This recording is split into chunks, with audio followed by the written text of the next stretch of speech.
সময় আসবে এমন ইন্দুরের কর্তব্য মানা পালাবার জন্য। তাড়াহুড়ো করো না, অপেক্ষা করো। দেশ যারা চালায় এই লোকগুলি যদি ভালো হয়, গোটা দেশ ভালো হয়। আর সমস্ত মানুষটা যদি, রাষ্ট্র যিনি পরিচালনা করেন, এই লোকগুলি যদি খারাপ হয়, গোটা দেশ খারাপ হতে বাধ্য। ওরা মনে করে এই ক্ষমতা থেকে আমাদেরকে কেউ নামাইতে পারবে না। স্বৈরাচারীরা তার পতনের সমস্ত ছিদ্র বন্ধ করে, কিন্তু একটা ছিদ্র বন্ধ করতে পারে না। মনের ভুলে সে ছিদ্রটা থেকেই যায়, যেই ছিদ্র দিয়ে আসলে তার পতনটা হবে। ক্ষমতায় গিয়ে মনে করে চিরকাল ক্ষমতায় থাকবো।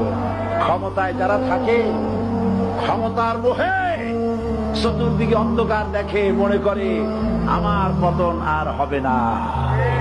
সুতরাং এই উপরে তোমার চাকা উপরে এখন আছে বলে, তোমার দলের চাকা উপরে আছে বলে যারা মানুষের উপরে জুলুম করছো, আলেমদেরকে ধরতেছো, মুসল্লিদেরকে ধরে ধরে জেলে ঢুকাচ্ছ, সময় আসবে এমন ইন্দুরের কর্তব্য মানা পালাবার জন্য।